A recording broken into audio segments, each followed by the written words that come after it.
Swords to Plowshares exiles a creature and has its controller gain life. Path to Exile exiles a creature and then has its controller search out a land. These two cards are incredibly powerful and popular, and annoy me to no end because their names should clearly be switched. Swords to Plowshares, the creature leaves and we get a land instead. It stops fighting and starts farming. Path to Exile? Exile is an abstract idea grounded in social structures, just like how player life totals are an abstract idea grounded in game mechanics. Look, I get that Swords to Plowshares and Path to Exile were printed 15 years apart, but their names are so obviously wrong that I propose we do a big meetup where everybody brings their copies of those cards and then we just trim off the name section of all of them and glue them back together swapped. Setting this incredibly reasonable suggestion aside, there are actually quite a lot of Magic cards that are just not well designed. This is not supposed to be a slight at the game. The vast majority of Magic is absolutely fantastic, but across 30 years, there are just gonna be some stinkers. Now, you might be asking, Baumi, why are you qualified to talk about this? That's a great question. I think Captivating Vampire is a really clunky card. Captivating Vampire is a 3-mana black 2/2 vampire. It gives our vampires we control +1/+1 and lets us tap 5 untapped vampires to gain control over target creature, making it a vampire in the process. From a flavor perspective, I think this is a pretty cool card. It invokes the feeling of a coven of vampires, turning others to join their side, slowly and surely accumulating a larger and larger group until only vampires remain. Those are then strengthened by the instigator of the coven, being the Captivating Vampire. In theory, this is a great card at representing a fairly complex flavor idea. However, when actually played, Captivating Vampire is a nightmare because it grinds the game to a halt. More often than not, the best strategy with this card is to tap 5 vampires every turn to change of heart whatever our opponents have on the board. This then stops our opponents from playing anything new that they might not want to have stolen, and instead their priority becomes looking for removal to deal with the Captivating Vampire.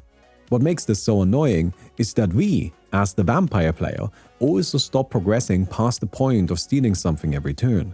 Unless we have some way to grant vigilance to maintain the lock, we need to hold the army back. And since we already know our opponents are looking for a sweeper, and Captivating Vampire slowly grows our army just by being on the board, we don't really want to play anything new either. Combined, this results in nobody progressing their board, and us barely attacking, which puts the game into this tedious grind state. For some kindred types, this could be okay, but vampires are usually meant to be quite aggressive, which just doesn't work with how Captivating Vampire plays out. At this point, you might say, Baumi, just use it as a lord. Nobody's forcing you to activate the ability as often as you're saying. And that's a fair argument, but it doesn't really work for me personally. I don't like intentionally holding back, and I don't really like it when my opponents do it either. In my perfect world, we have wonderfully balanced casual garbage decks and try our hardest to win with them. When I have an option available, I find it almost rude not to use it. It feels as if I don't respect my opponents enough to give them my best effort. And when I'm designing a game, that's also a guiding lens I use. Rules need to be evaluated for the player's opportunities to break them. So, how could we fix Captivating Vampire then? Ideally, we want to preserve the flavor of it, as that totally works. But I would like to make it a more active card, one that fits better with how the vampire creature type actually operates. How about this? Stats, mana cost, lord ability, all the same. But Captivating Vampire gets a new tap ability that gains control of target creature that was dealt damage by a vampire this turn. It becomes a vampire. This will turn Captivating Vampire into a bit of a pseudo evasion lord. Jump blocking a vampire with Captivating Vampire on the board would result in the vampire probably dying, but then the blocking creature was bitten, which allows the Captivating Vampire to charm it. We now encourage attacking, which is great because it's a lord and a vampire. Attacking is the whole point. Making it a tap ability also works with it being a lord, as those don't often want to risk attacking themselves. Finally, vampires have a pretty significant first strike theme, with access to cards like Stensia Masquerade and Stormkirk Captain, and this version would also work really well with that. Captivating Vampire is a tricky design case in my opinion, because I think it ultimately does do what it was meant to do. It just creates negative incentives along the way that feel awkward to play with, and I tried to fix those with my redesign. But not all cards do what they are designed to do. Let's have a look at another card with almost the inverse problem. But before we do that, please give the video a thumbs up, thank you very much. Humble Defector is a 2-mana red 2/1 that we can tap on our turn to draw 2 cards.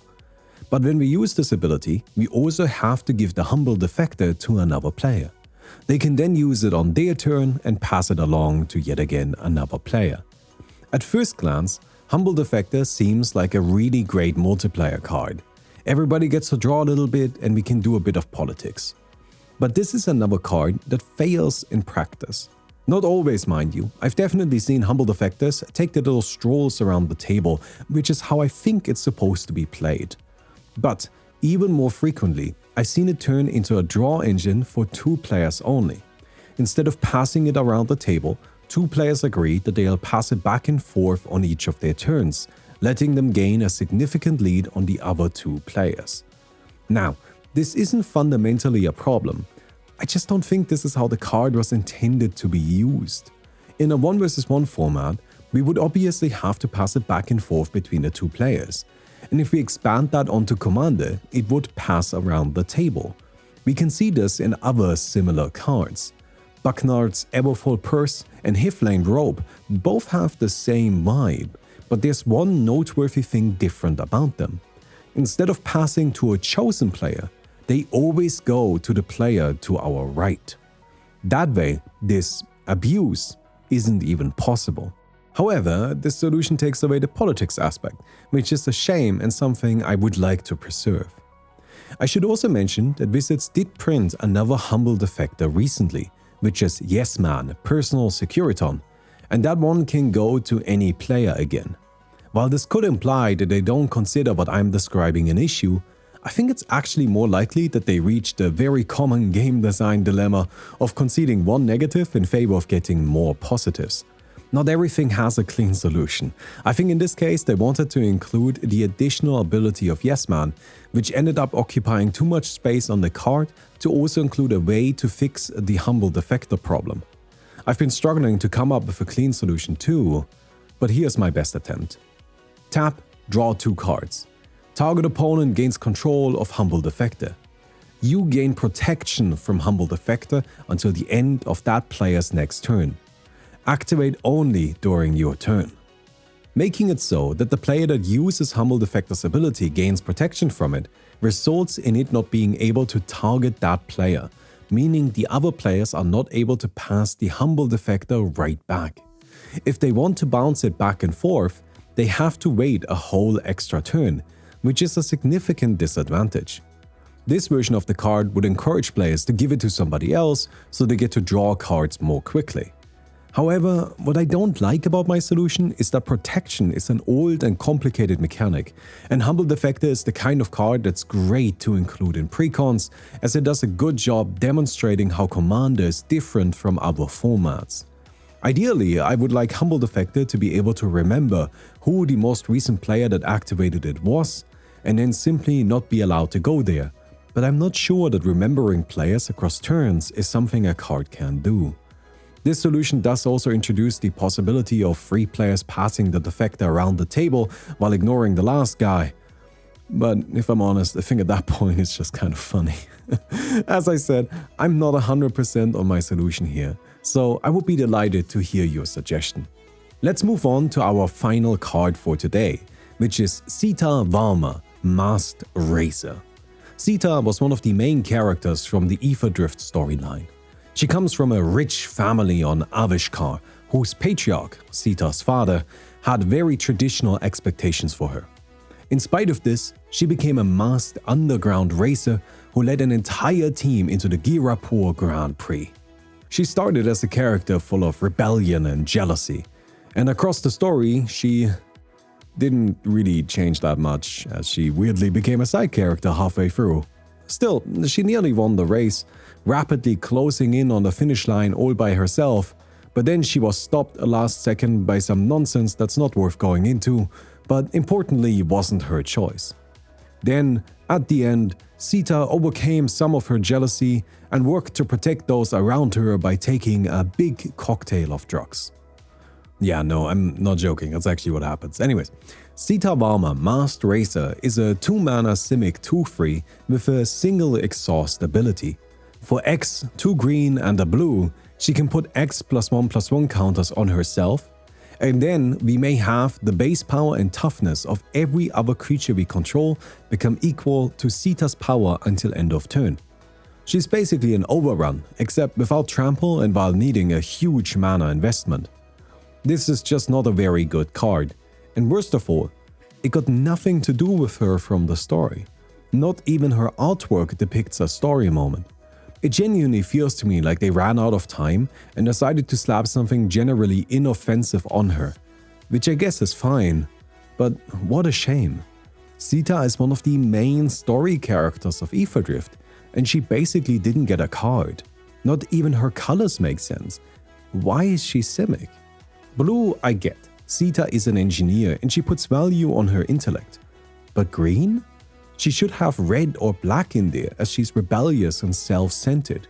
Red is a particularly good fit as her racing endeavors were mentored by Pia Nala, a red character. Making her Izzet and then giving her a blackish keyword ability is probably the best fit for her. I feel like they didn't want to make her red because Chandra, her main rival from the story, is also red, so they wanted to distinguish her by giving her a different color. But really, Sitta's jealousy comes from the fact that she isn't really that different from Chandra. They are similar. So I think it would have just expressed the story even better if she was red. Making her Izzet and then giving her a blackish keyword ability would probably have been the best fit for her. I think Skulk would be a great fit for the character. It's a black-blue keyword that makes it so the creature can't be blocked by creatures with higher power. During the race, the story stresses repeatedly how the race is a chaos and that to win is really to survive. You don't necessarily have to be the fastest, so long as you get past all the dangerous stuff. Skulk fits well with that idea. Sitta is also supposed to be an amazing driver, one of the best racers on the plane. She should interact with vehicles in some capacity. Maybe something like this. The first time Sitta crews a vehicle each turn, untap Sitta and give that vehicle Skulk. This way she can use her trickiness and skill while driving. It would also make her an interesting commander, as she would enable small vehicles with combat damage triggers. Finally, I like giving her a way to buff herself, which is her drug cocktail that she uses to become powerful, but I don't think it should be +1/+1 counters, as her story power boost is explicitly temporary. Something along the lines of Exhaust. Pay X plus Izzet mana to give Sitta an up to 1 target vehicle she crewed this turn +X until end of turn. This would work well to represent the big burst of power she can get with her drug cocktail. And yeah, in the story, that drug cocktail also enhances her driving skills, so I'm fine passing the buff to the vehicle she crewed as well. An ability like this would also be cute with Skulk, as she could first sneak underneath bigger creatures and then buff herself for a powerful gut punch. Gaining power is in color for red, Skulk is for blue, and vehicles are for both, so I don't think I'm creating any color pie breaks here. Her other stats would of course have to be adjusted in playtesting. Anyways, this version of Sitta would have been much more interesting in my opinion, and I would have liked to see something like it. What a shame that they just didn't give her a proper card. Thank you very much for watching this video. This was a bit of a design exercise that I thought was interesting. I don't know if this kind of content works on YouTube, so I guess we are about to find out. I've been wanting to discuss the design of Magic on a more small-scale level for a while now, but I wonder if this is just like weird game design fan fiction. I mean, it is, right? But like, isn't that fine? It's practice. It's practice. There's nothing wrong with practicing, right? So anyways, if this was interesting, please let me know. If you enjoyed the video, don't forget to give it a thumbs up. I'll definitely appreciate that. And I'll see you guys soon. Goodbye.